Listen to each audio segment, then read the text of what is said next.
Hello everybody and welcome back to the channel. I'm Liz. I'm Richard. And this is Lap of the World. So you're joining us today after watching probably a series of videos in which we were exploring options for getting our wayward NSX back on the road.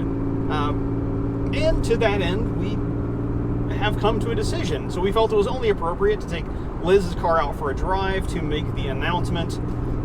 So, without further ado,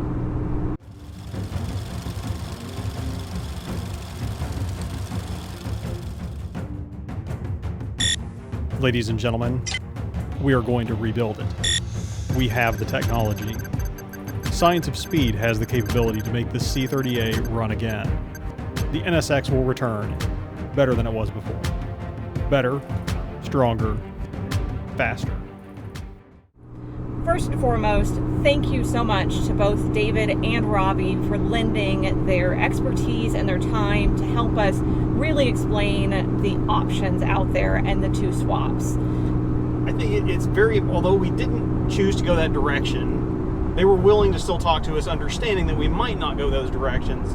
Yeah. And I feel that it is still incredibly valuable to have that information out there for people who may be in a different situation or make a different decision with getting their own NSX back on the road. But speaking of decisions, we do have, I think, a decision to explain a little bit here, right? Yeah, I mean, I think it's important. I'm sure people are wondering why we made the decision we made with all of the options available to us. And it was somewhat a mix, as you might imagine, of practical and more philosophical considerations that led to our choosing to do the rebuild versus one of the very attractive swap options. And I guess we should start with the practical stuff.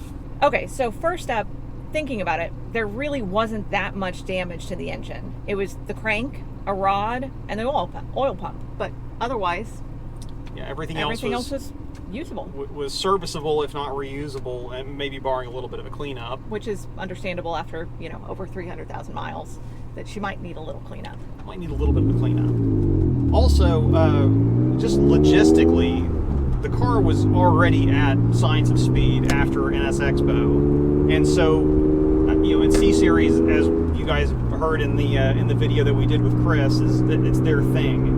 So that was a very kind of comfortable transition into doing that, into starting the process of the rebuild. So realistically, if we would have chosen to go with a swap, it would have meant getting the car back to Knoxville, not under its own power, so having it shipped back here and doing all the work ourselves.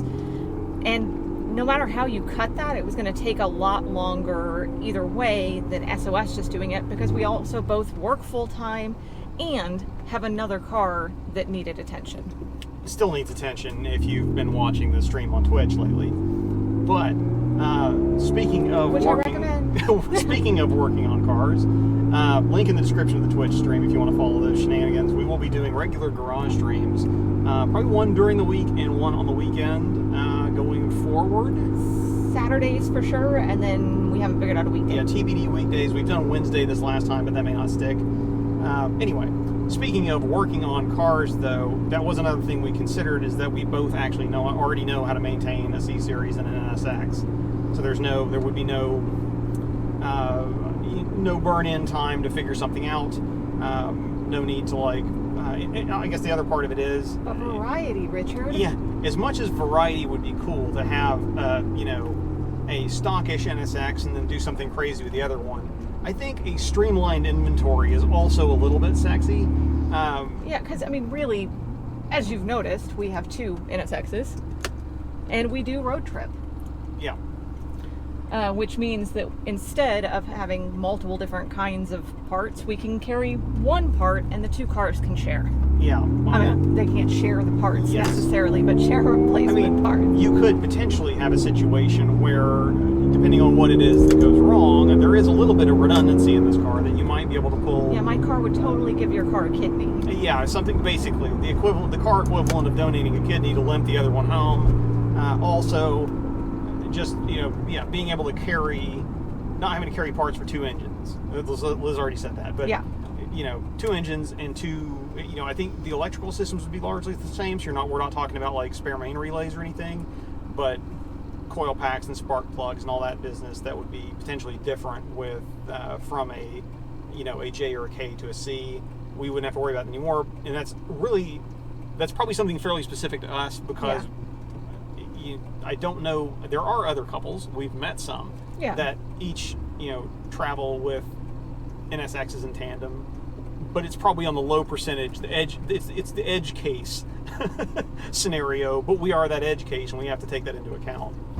So we fully understand that there will be some people that are going to say, yeah, but this, but haven't you considered that in the comments? We totally understand that, and we have probably asked the same questions ourselves, but we do have some philosophical reasons as to why we chose to go this direction.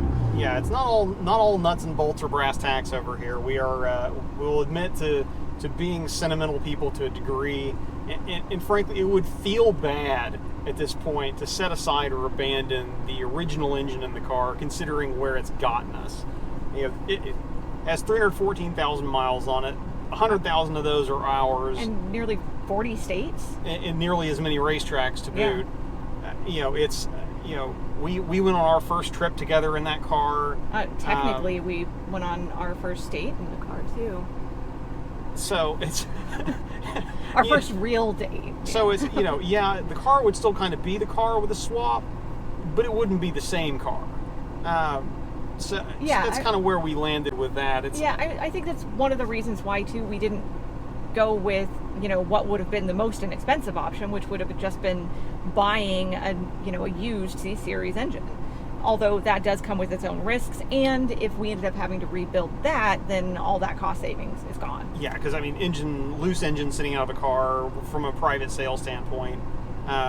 We did have the option as well with Science of Speed. They had a short and a long block laying around, but by the same token, it felt why abandon our engine when it has so little damaged in it? We were lucky enough to, and since we're able to find the parts for it, then we're not going to consume one of those known good spare C30As that somebody else may need down the road to keep another NSX on the road. So it's not completely an altruistic decision there, but hey, you will just consider paying that one forward a little bit, while at the same time giving into our sentimental nature of wanting to keep the original engine that's gotten us so far. I mean, another part of it, I think, for us that we considered was the fact that, we are really involved in the NSX community, and keeping with a C-Series engine means we're more relatable to more people. Although there are people who have done swaps, a vast majority have the C-Series. Yeah, not only that, but it also gives us the opportunity for those who have their C-Series motors or were interested in what that was going to look like going forward. We have the opportunity to continue sharing what we end up doing with our C-Series as that rebuild progresses with all of you guys out there. And this is not the end of the story. It's not the end of the story. This is just the beginning. In any way we slice it, we are, the rebuild we do is not going to be a full vanilla rebuild. I mean, but it's also, I think, unfortunately, but fortunately, it's not going to also be super crazy wild. Yeah, don't expect twin turbos here. We're going to get that out of the way. But or what was the other swap that there was? Several people sent it to you. We're not putting an X Camel Lights engine in the car or anything like that. But we don't want to have a repeat performance, of course, and I'm not trying to get any slower when we're driving on a track, and tires aren't getting any less sticky. So we are going to try and address some of the challenges with the C-Series as we go through the process here. So that is what you can look forward to. We mainly want to make this video because we had come to a decision. We wanted to share that and kind of hit some reasoning at a high level. We will get into, for sure, more detail. That's for another video. For another video, and we'll have that. We'll have a little more detail on the build, probably sooner than you think. But I'm going to leave it with that teaser. If you want to know even sooner, you can go check out our Patreon. But yes, that's my only shameless plug there. Well, I will do another shameless plug, which is you should come hang out with us on Twitch. We are doing a garage stream while we're working on the Lamborghini, and it's actually been a lot of fun. We've at this point done several streams, and we've been doing it on Saturdays and sometimes Wednesdays, like we said. Yep. And we don't know how that'll work out long term, so pay attention to I try to put channel posts up, so pay attention to those, and you'll get that way you'll get notifications when our next stream is coming up. We are sticking to just Twitch for now, at least. Accounts over there are free, following is free, kind of similar to YouTube. But we're sticking with that, keeping that siloed over there for the moment, at least, so we can be a little less. We can take. Well, as I have called it, it is Lap of the World After Dark. Yeah, Lap of the World After Dark a little bit. So if you want our gen recommendations or inside jokes or whatever, that's the place to find them. But if we go into this tunnel and you can't see us anymore, it's probably a good time to call it. Thanks again for watching. I'm Liz. I'm Richard. This is Lap of the World, and we'll see you in the next video or on Twitch. If not, at the track.